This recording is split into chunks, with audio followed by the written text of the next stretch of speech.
Everybody, I hope you guys are having a great new moon. So I'm going to be looking into the divine masculine and feminine energies and the guidance for divine union. Let's go. Masculine energies, feminine energies.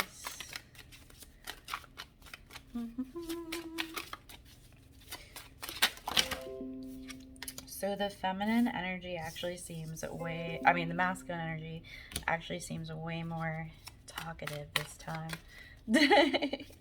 So the integration energies, please.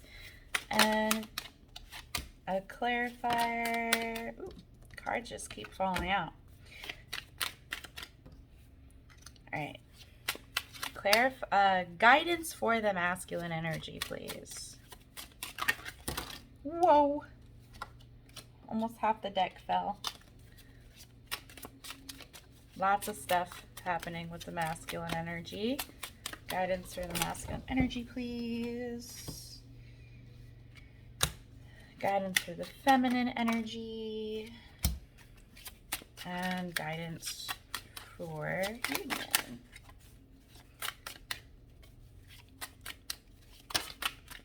There we go. And then the bottom of the deck, we have the Queen of Wands. So we have people stepping up into their divine feminine energy, right?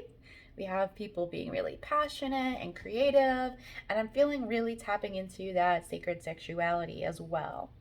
And if you have any spirit animals that work with you, I feel like they're in there with you too, as well as some intuition and some happiness, right? And I really see that like that offering of a flower here, right? And that's really symbolic, I feel, for most people, but I do feel like some people might actually be offered flowers this week.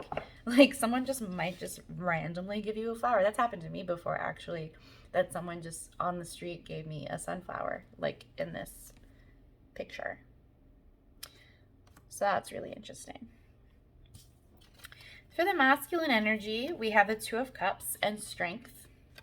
So he's really seeing the strength between the feminine and the masculine energy, right? He's seeing the strength in how they work complementarily. I don't know if that's a word, complementary wise, right? He's really seeing how they really bring out the best in each other. And when the worst has come out, it's because it's there to heal, to transmute, to see, to work on, right? He's seeing that this isn't just toxic, right? It's not toxic, which is what he has told himself in the past. It's actually something that makes him stronger, that makes him a stronger individual, that helps him in his life, that strengthens his life and his life purpose, right? So he's seeing the purity in the connection, the loyalty. Like we see these two lions, right? So we got to look up the lion after this, after we record this reading, right? But he's seeing the strength of this now where he hadn't really before. Whereas before he was trying to run away from it, or to shy away from it, or to hide his eyes, right? To look the other way, to make things easier for himself and to really get forward before even stepping into this, if this was his idea, to do that. Now he's like, okay, now I see what this brings out in me. Now I see how this works in my life and for me. So the guidance for the masculine energy is the Knight of Cups and the Two of Pentacles. It's to make the decision to reach forward, to reach out, with this cup of emotions and love and care, to bring forward this message of care and love and creativity, and to really step into your emotions with all of this water in the background, right? To really step into your emotions, to allow it to come in, to allow it to come forward, and then to allow you to reach out and share it. Sorry, that's my cat playing with a toy. If you can see, right? She's like leaning towards one side, leaning towards the emotion side, leaning towards the love, instead of leaning towards this ethereal kind of thought process, right? The overthinking, the not looking away from the emotions rather. So the guidance is to reach out with your love and care and your emotions. For the feminine energy, we have the Nine of Cups and the Tower. So something really shook up your sense of self recently, or it will this week or sometime really soon. Something that totally made you feel like you just fell, like the world was just ripped out from under you. The rug was ripped out from under you. That's what I'm feeling.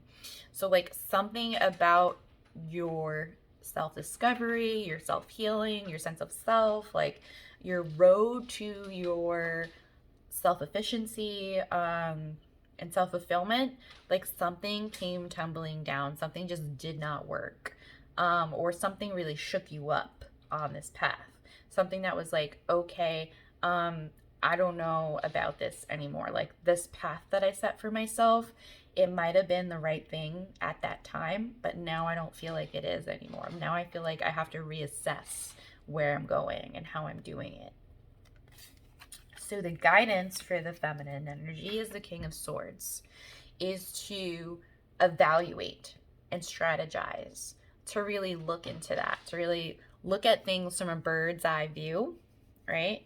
And to be like, okay, now is not then. Now is a completely new time. Now is a completely new situation, right? Because we're always learning, we're always growing, we're always adapting.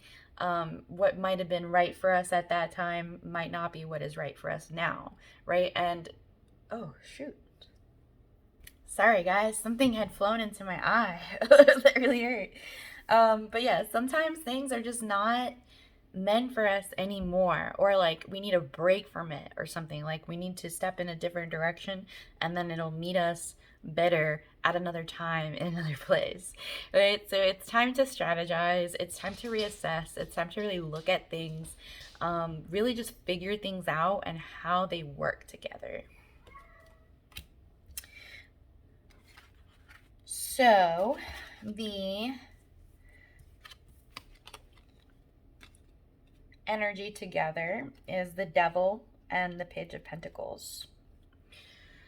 So there's something not right about the journey. Like something just feels wrong. Like the steps that have been taken so far to get us to a certain space or a certain space. Like we didn't know where we were going, so we were trying our best at the time, and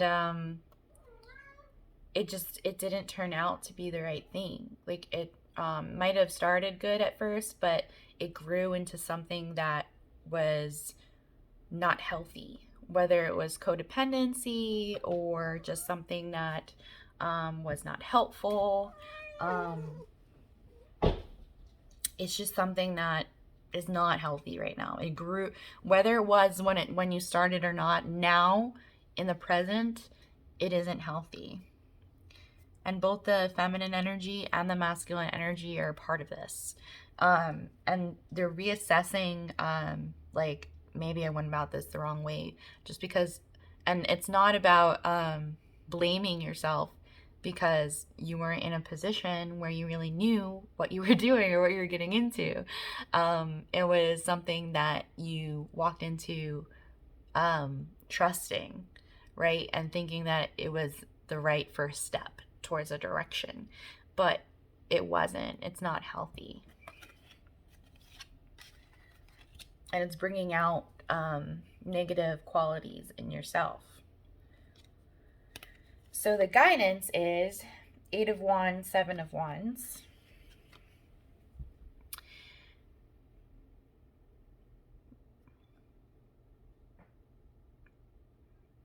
Because I'm feeling a really big defensiveness towards communication right now.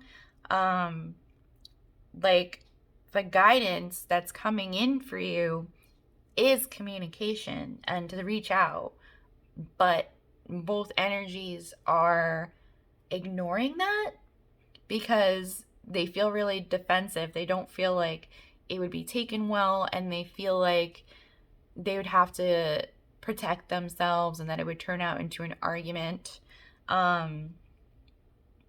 But it's still like this, the guidance is still communication now quickly. So let me get some clarification on that. Can we get some clarification on this 7 of Wands and 8 of Wands?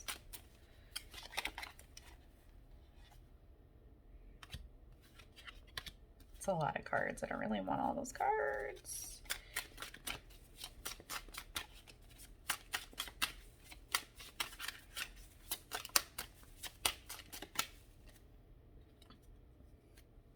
So there is this new beginning coming in. There is this new offer to step out of this tower and this devil energy, right? We want a new beginning. We want to be able to surrender and trust into this new phase, into this new cycle, just like we had before. We have the 8 of Pentacles and the Hierophant, or the Hierophant. I don't know which way to say it. But we're working hard on this. We're working hard on our values. We're working hard on our beliefs. We're working hard on our trust. We're working hard on the way that we see and view and present in the world. And we're reassessing in every part, because every time we are offered with new things, right? So this is a work in progress. This is something that, you know, we're going to make decisions about, and that we're going to have to reassess and realign all of the time. It's something that we're always going to be putting into, because we're always working on ourselves. We're always growing, right? We're never going to stay stagnant. Even if we find something awesome within ourselves and do something great, we're always going to go one step farther, right? Because we don't want to stay stagnant. We don't want to stay in one place. We always want to be growing. We always want to be helping. We always want to be serving. We always want to be in our power. So this is something that we're working towards. It's nothing to be ashamed about, that something didn't work, or that you made a wrong decision, or that it didn't turn out the right way. Right? It did turn out the right way, because you're supposed to be here, right? So we are working hard towards creating this awesome sense of self, and this awesome life for ourselves, and this awesome presentation of ourselves, and this awesome stepping forward of ourselves. So be honest. Be honest with yourself, and be honest with the world, and be authentic, and don't hide, and don't be ashamed. Be happy for where you are and where you're going, and own it. Okay? So if you need any help, if you need any guidance, I am here to give you a personal reading. We can do healings, we can do hypnotherapy. We got it all. Have a great week.